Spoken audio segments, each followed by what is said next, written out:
جیسے ہی میں اس دنیا سے رخصت ہو جاؤں گا، انتقال کر جاؤں گا، مر جاؤں گا، تو میرے بچے، میرے گھر والے پوچھیں گے، دوست احباب پوچھیں گے کہ بابا نے کیا چھوڑا ہے۔ وہاں فرشتے پوچھیں گے لے کر کیا آیا ہے۔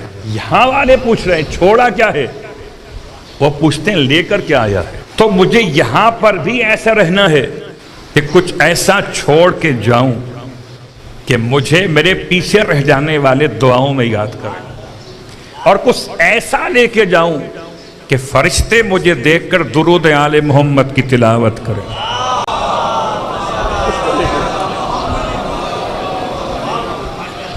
تو میں پیچھے والوں کے لیے کیا چھوڑ کے جاؤں۔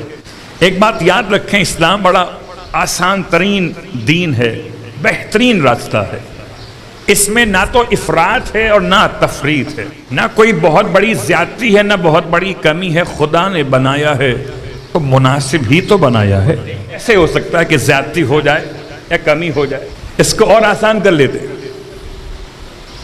کہ اگر دنیا سے جانے سے پہلے مجھے کسی مذہبی شخصیت نے اتنا زیادہ متاثر کیا، میں اپنی بات کر رہا ہوں، کہ میں اس کی باتوں میں اس انداز سے آگے بڑھا کہ میں نے اپنا سب کچھ راہ خدا میں وقف کر دیا۔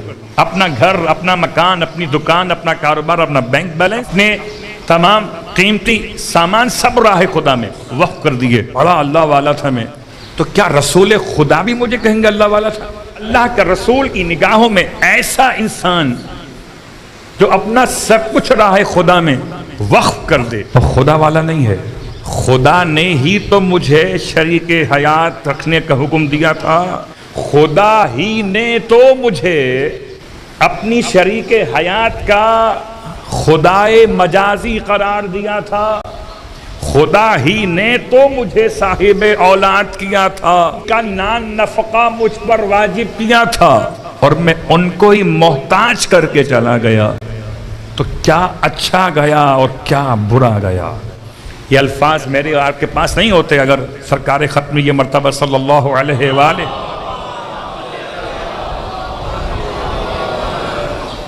کی بارگاہ سے کوئی ہمارے پاس رہنما اصول نہ ہوتا۔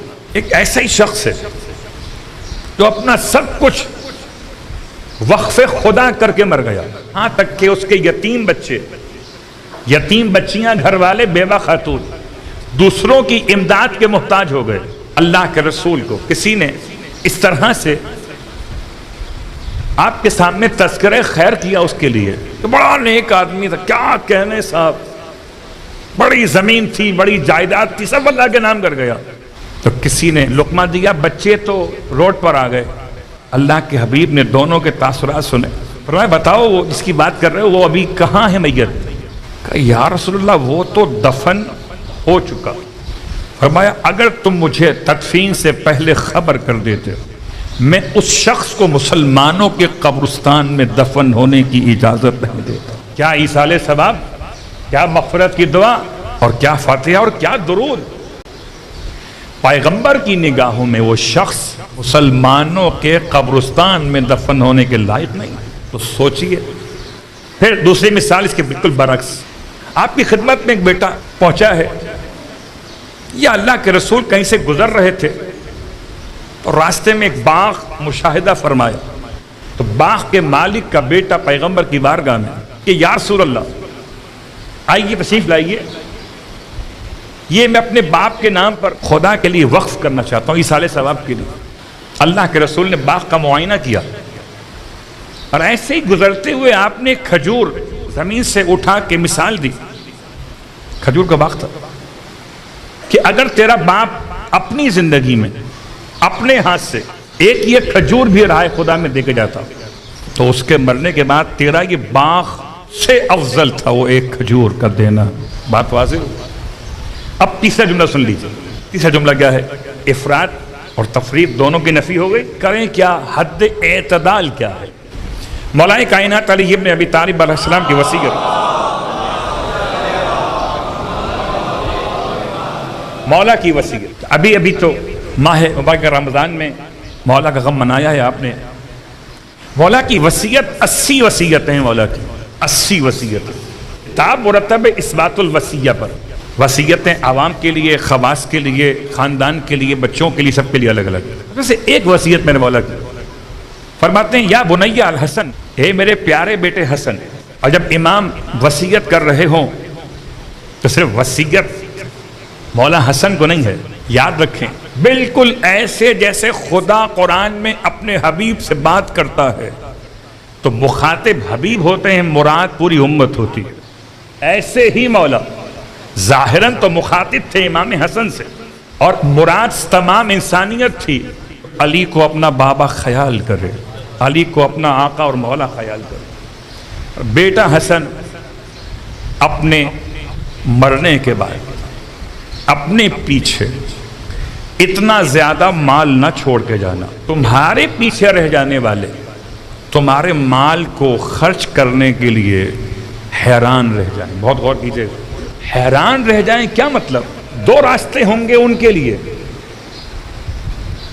میرے مرنے کے بعد میری اولاد کے پاس دو راستے ہوں گے. اتنا زیادہ مال میں چھوڑ کر گیا، یا تو میری اولاد اس سارے مال کو کار خیر میں خرچ کر دے، یا میری اولاد سارے مال کو کسی کار شر میں استعمال کر دے گی، خدا نخواستہ. مولا فرماتے اگر تمہاری اولاد نے تمہارے بعد تمہارے چھوڑے ہوئے مال کو، اضافی مال، حد سے زیادہ مال اگر استعمال کیا کار خیر میں، تو بیٹا یاد رکھو ثواب تمہیں نہیں ملے گا، ثواب انہیں ملے گا. کمایا تم نے تھا، ثواب انہیں ملے گا. اور اگر تمہاری اولاد نے سارے مال کو استعمال کیا خدا نہ خواستہ کسی کار شر میں، تو یاد رکھو بیٹا عذاب انہیں بھی ہوگا تمہیں بھی ہوگا کہ نہ چھوڑ کے جاتے نہ وہ یہ کام کرتے. بات واضح ہو رہی. اب آئیے حد اعتدال کیا ہے. شریعت مقدسہ نے میری زندگی کا فیصلہ ایسے کیا. شریعت کہتی ہے نا کہ کب وضو، کب تیمم، کب روزہ حلال، کب روزہ حرام.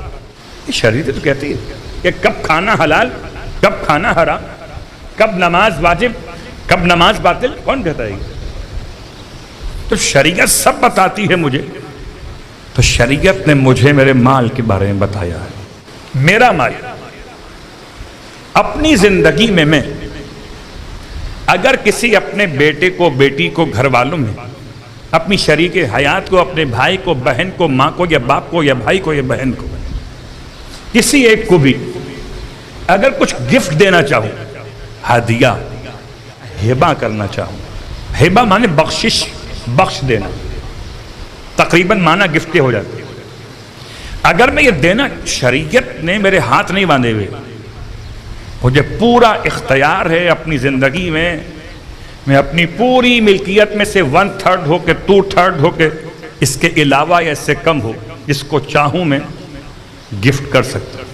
میرے پاس 2 مکان تھے، ایک مکان نے اپنے ایک خاص بیٹے کو گفٹ کر دیتا ہوں، کر سکتا. چلیے اس کو ایک اور آسان الفاظ سے قریب کر دوں آپ کے اذہان کے. جن کو لے کے پالتے ہیں، آپ کی اولاد نہیں ہوتے. جب آپ کی اولاد نہیں ہے تو آپ کے میراث کے حصے دار نہیں ہیں. اب آپ کو محبت تو اولاد کی طرح سے ہو گئی، میراث تو بٹے گی شریعت کے لحاظ سے. تو شریعت نے آپ کو آپشنز کیا دیے؟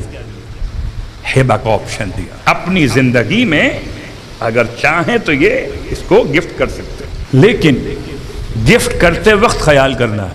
بہت غور کیجئے گا کہ اگر آپ اپنی اولاد میں سے کسی کو گفٹ کر رہے ہیں تو کہیں ایسا نہ ہو کہ اولاد کے درمیان مساوات ختم کر بیٹھے ہیں. آسان کرتا کیا خرچہ ہوتا ہے میرا آپ کا؟ ایک اپنے بچوں کو اگر آپ پیار کرتے ہیں، بوسہ لیتے ہیں، کس کرتے ہیں؟ کرتے ہیں نہیں کرتے؟ کوئی بدبخت ہوگا جو اپنی اولاد کو پیار نہ کرتا ہو.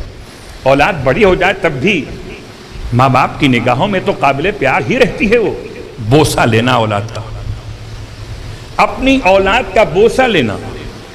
انسان اگر ایک اپنے بیٹے کو ایک بوسہ لے، دوسرے کو 2 بوسے لے لے، اس نے ظلم کیا اور اسے قیامت میں اس ظلم کا جواب دینا پڑے گا. صلوات پڑھیں محمد والے.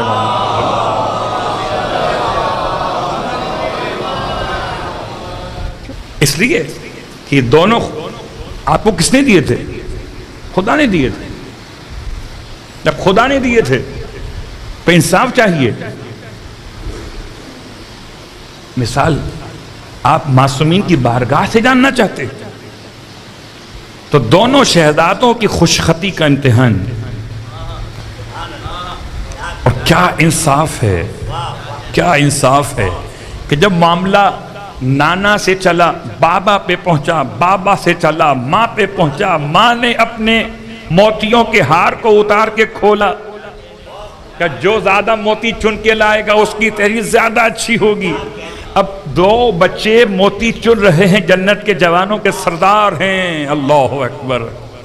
ایک موتی پر دونوں شہزادے آگے بڑھے، اب بیلنس برابر کیسے ہوگا؟ خدا نے جبرائیل کو بھیجا، جاؤ جبرائیل پر مار کے موتی کو توڑ دو، آدھا حسن کے ہاتھ میں آدھا حسین کے ہاتھ میں۔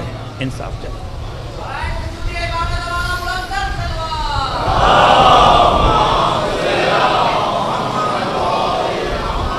انصاف چاہیے۔ تو کیوں؟ مسئلہ کیا ہے؟ مسئلہ بھائی یہ ہے کہ جب میں بوڑھا ہو جاؤں گا، جس کو میں نے زیادہ پیار کیا ہوگا وہ تو شاید رکھ لے مجھے، اور جسے میں نے کم پیار کیا ہوگا وہ کہے گا بہت محبت تھی نا آپ کو چھوٹے والے سے، جائیے اس کے پاس رہیے۔ ہو سکتا ہے زبان سے نہ کہے، میرے سامنے نہ کہے، لیکن جو دل میں ایک عدم مساوات کا مسئلہ کھڑا ہو گیا تھا ختم نہیں ہو پائے گا۔ بیلنس چاہیے اولاد کے درمیان بھی، اللہ اکبر۔ تو بات چلی اس طرح کہ انسان کو شریعت نے اختیار دیا اپنی حیات میں کہ چاہے تو سارا کے سارا مال کسی کو بھی گفٹ کر دے، ترکا، لیکن گفٹ کرنے سے پہلے سوچ لے کہ کسے گفٹ کر رہا ہے اور کہیں ظلم تو نہیں ہو رہا گفٹ کرنے کے اندر۔ اگر میں اپنے مرنے کے بعد چاہتا ہوں کہ میرے مرنے کے بعد، زندگی میں نہیں، میرے مرنے کے بعد ایسا ہو جائے کہ کچھ حصہ جو لے پالک ہے اسے مل جائے، یا جو میرے گھر کا ملازم اسے مل جائے، یا میری پھوپھی اکیلی رہتی ہیں انہیں مل جائے، میرے میراث میں سے نہیں مل سکتی۔ ہاں مل سکتا، مگر کب اور کیسے؟ پورے میراث کے 3 حصے ہیں، میں مر رہا ہوں، میری میراث کے 3 حصے، 3 حصوں میں سے ایک حصہ ایسا ہے جس میں مجھے شریعت نے اختیار دیا وصیت کرنے کا، مجھے اختیار دیا وصیت کرنے کا۔ میں نے 9 لاکھ روپے چھوڑے، تو 9 لاکھ میں 3 لاکھ میں میرا ایریا ہے، میرا اختیار ہے۔ چاہوں 3 لاکھ میں سے اپنی پھوپھی کو دلواؤں، مسجد میں، امام بارگاہ میں، کسی غریب مومن کو، کسی لے کے پالے ہوئے بیٹے کو، یا کسی اپنے ملازم کو، یا الگ موضوع۔ 1/3 میری وصیت، میرے واجبات، میرے ایصال ثواب کے کام، 1/3۔ باقی 2/3 جو ہے، 2/3 سے جو ہے، اس میں اختیار نہیں ہے۔ مال میرا ہے، اختیار خدا کا ہے۔ اب چاہے میں کسی کو عاق بھی کر دوں تو میراث سے اس سے نکال نہیں سکتا، سوائے 2 صورتوں کے۔ میرا بیٹا میری میراث سے کب مائنس ہوگا؟ جبکہ خدا نہ خواستہ وہ کافر ہو جائے۔ کہ کافر کو مسلمان کی میراث نہیں مل سکتی، یا میرا بیٹا مجھے قتل کر دے تو قاتل کو مقتول کی میراث نہیں ملتی۔ ان 2 باتوں کے سوا میں اپنے کسی بیٹے کو اس لیے کہ کہنا نہیں مانتا میراث سے الگ کر سکتے، جواب جی نہیں، آپ کا اختیار نہیں۔ اب امام فرماتے ہیں تم اپنا ایریا کم کر دو، امام کے الفاظ کیا مطلب؟ 1/3 کی جگہ 1/4 پہ آ جاؤ، اپنے میراث اور ترکے کی وصیت کرتے ہوئے 1/3 کے بجائے 1/4 پہ آ جاؤ، 1/5 پہ آ جاؤ، 1/6 پہ آ جاؤ، کم کر لو۔ اپنے ایریے میں پوری وصیت نہ کرو، اس سے کچھ کم میں کرو، تاکہ جو پیسہ بچے گا، ہو سکتا ہے تمہاری اولاد میں کوئی بچہ بہت غریب ہو، اس کو میراث کے پیسے سے جو پیسہ ملے اس کو اس میں کچھ کمی فیل ہوتی ہو کہ اگر تھوڑا سا پیسہ بڑھ جاتا تو مکان خرید لیتا، فلیٹ لے لیتا، تو کشن رکھو اس کے لیے۔ ہم مر تو جاتے ہیں، بعد میں اولاد کے لیے اختلافات چھوڑ کے چلے جاتے ہیں، یاد رکھیے گا۔ اور پھر شریعت مطہرہ نے عجیب کمال کیا، میری بیٹی کو 1 حصہ دیا، بیٹے کو 2 حصے دیے، بیوی کو 8واں حصہ دیا، ابا زندہ تو 6واں حصہ دیا۔ یہ قرآن کہہ رہا ہے۔ پوچھا امام جعفر صادق علیہ السلام،